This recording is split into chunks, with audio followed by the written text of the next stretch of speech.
3 entrenadores a lo largo del torneo. Hoy se dice que 3 entrenadores es un sinónimo de descenso. En aquel momento fue un sinónimo de un campeonato. Fue Geronasso el que armó, fue Pizarro el que siguió y que dio casi todo el campeonato, y fue Víctor Rodríguez el que terminó con los 2 últimos partidos. Este equipo el año anterior lo había armado Argentino Geronasso. Después vino Federico Pizarro, jugador que había sido del club, defensor, un tipo tosco, no sé, un tipo duro. Y tuvo un episodio que si no, no era Chacarita.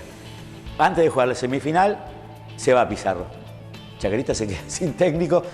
Diferencia con los dirigentes, diferencia con los jugadores, no sé, eso lo aclararán o no.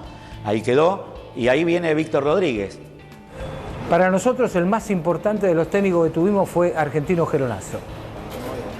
Ese fue el técnico que a nosotros nos marcó, el que nos enseñó. Federico Pizarro siguió la línea que había tenido Argentino Geronasso, que el equipo prácticamente lo armó Argentino Geronasso. Es decir, técnicamente, tácticamente lo manejó él. Pizarro era un técnico que apostaba más a lo anímico, a infundarle presencia a los jugadores, porque yo no lo recuerdo porque no lo vi, pero sí de haber escuchado a gente que lo vio jugar y demás, formaba una saga de Chacarita que todo lo que pasaba por al lado, además de la pelota, le pegaba a Pizarro. Pero tácticamente dejó todo de lo que traía de Argentino Geronasso, pero era más de hablarle al jugador que con referencias tácticas. Es increíble, pero prácticamente salimos campeones sin técnico, porque estaba el técnico Federico Pizarro, que era un hombre de Chacarita, por supuesto, pero no era un técnico especializado en tácticas y en jugadas especializadas. Era un hombre de acción más bien, de fuerza, de vigor, de inyectar a los jugadores ánimo y ganas de jugar. Él solía decir que no tenía nada para tocar. Era más una trascendencia emocional que intentaba lograr en el grupo que el detalle posicional o táctico. Las cosas que pasan en el fútbol. Pizarro no terminó el año con nosotros y bueno, pasó lo que pasó. Por suerte fuimos campeones, porque si un equipo cambia de entrenador cuando va a jugar la semifinal y la final, y siempre jugó el descenso y en ese momento cambia de entrenador y no sale campeón, no estaríamos acá hablando, por lo menos yo. Federico fue un técnico de primer nivel. Lo que pasa que tenía mucho carácter. Entonces, por ahí vino la cosa que él tuvo que renunciar. Su alejamiento del equipo fue precisamente por su carácter fuerte, que no se bancó algunas cuestiones de jugadores que le ponían mala cara cuando no entraban. Pizarro tuvo algún inconveniente de vínculo, se fue faltando una fecha para terminar la fase regular y Chacarita contrató un técnico para jugar semifinal y final, que fue Víctor Rodríguez. 3 fechas antes de terminar el campeonato renunció y yo lo fui a ver a un amigo mío que era compañero en el colegio secundario, Víctor Rodríguez, y con él salimos campeones. Rodríguez no tocó absolutamente nada de nada. Es decir, para que te des una idea, yo creo que el equipo tuvo mucho más que ver con lo que armaron los jugadores dentro de la cancha que lo que le podían decir de afuera. Caminaba solo ese equipo. Víctor Rodríguez lo único que nos dijo era una persona excelente, muy buena persona. Lo único que dijo que él nos iba a olvidar ciertas indicaciones, pero que sigamos jugando como estábamos jugando hasta ahora. Lo que hizo fue tratar de armar la estrategia para jugar los 2 partidos finales, nada más. No. Indudablemente era un equipo que ya estaba armado y consolidado.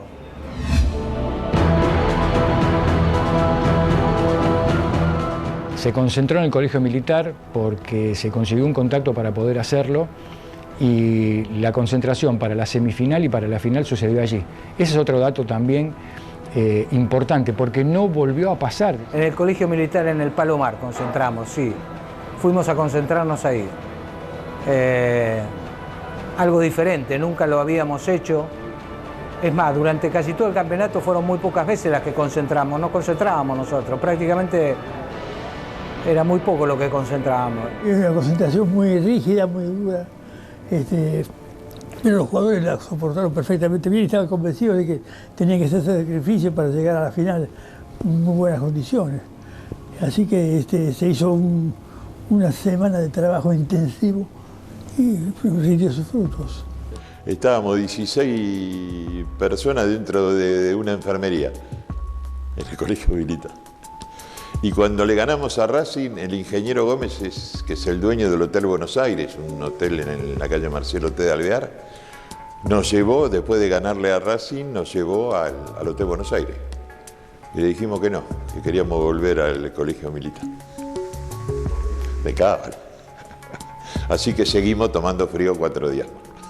Por cábala y también por una cuestión monetaria en aquella época, y además por el espíritu combativo que tenía este equipo también, ¿eh? Vos fijate que compartían con los cadetes del colegio militar en Palomar, de la base aérea de Morón.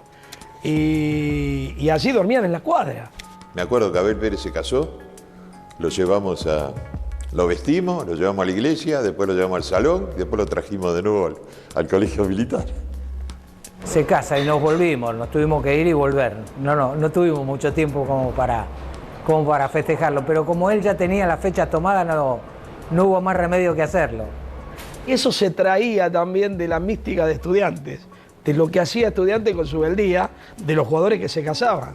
Entonces, si bien ya tenían fecha programada y demás, pero bueno, estaban antes de las semifinales, casate ahora, sacate todos los nervios de encima y ya después pensá en el partido. Así que el pobre Pérez tuvo una noche de luna de miel y después lo debe haber festejado posteriormente, ¿no? El hecho de llegar a los 4 finalistas ya era un resultado extraordinario para nosotros. Y encima caímos contra Racing, que para mí, yo ahora no me acuerdo de todos los jugadores, yo creo que Racing era el mejor equipo. Si nos hubieran dado a elegir, no hubiéramos elegido Racing de ninguna manera. Racing era un equipo mucho más importante en lo conceptual y en lo colectivo que River, porque venía de ser campeón del mundo 2 años antes y porque tenía jugadores de la talla del brasilero Machado da Silva, de Agustín Mario Cejas, un formidable arquero, de Roberto Perfumo, ni hablar, de Basile. Era un equipo consolidado que, insisto, en lo colectivo y en lo individual era superior a River y a Boca. Racing tenía un gran equipo. Racing ese año fue un equipo realmente importante, tenía figuras muy valiosas. Racing tenía un equipo realmente muy importante en ese año, muy importante, jugaba en un nivel realmente muy bueno. Fue un partido parejo.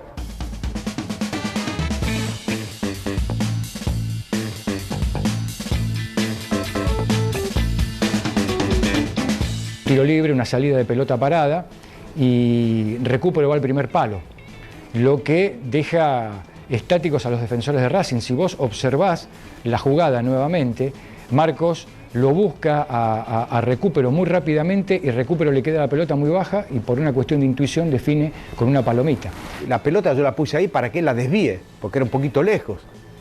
Y cuando uno desvía una pelota a primer palo, después puede pasar cualquier cosa. Y lo que yo dije, no la voy a tirar alta porque tienen tan buenos jugadores de cabeza que a lo mejor perdemos la cabeza y tenemos que salir corriendo por el contragolpe. Entonces estaban todos ahí amontonados y yo se la tiré a Recupero. Y Recupero hizo la palomita pasó entre todas las piernas y se metió dentro del arco. Y fue un tiro libre de la derecha y él se arrojó en palomita en el primer palo. La puso en el primer palo. De palomita se tiró. Fue un golazo, una palomita espectacular. En el arco que da al Riachuelo, faltaban 3-4 minutos en el partido. Era un partido que, si no hubiera existido la cabeza de Recupero, hubiera empatado 0-0 tranquilamente.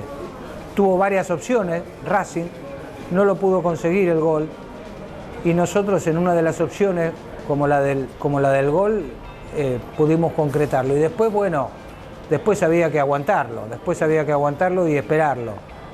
Y fue lo que se hizo y se consiguió el objetivo que era ganar. Yo estaba en el colegio, porque fue un día de semana, la final se tenía que jugar el domingo posterior, y fue en la cancha de Boca y me acuerdo como ahora cuando vemos los partidos por televisión del seleccionado, si toca en un horario de colegio, bueno, nosotros lo escuchábamos con permiso de la maestra de la escuela número 36. Yo tenía 12 años, estaba en sexto grado, debe ser sexto grado, y lo escuchamos ahí el partido. Y ahí el gol es increíble porque no podíamos, nosotros que éramos chicos no nos dábamos cuenta de lo que eso podía ser histórico. Cuando ganamos a Racing, yo me acuerdo que nos encontramos, ¿no? Y dijimos, no festejamos nada nosotros, dejamos que los hinchas y los dirigentes, para que sí, después que le ganamos a este equipo, perdemos con River o con Boca, no sirve para nada todo esto.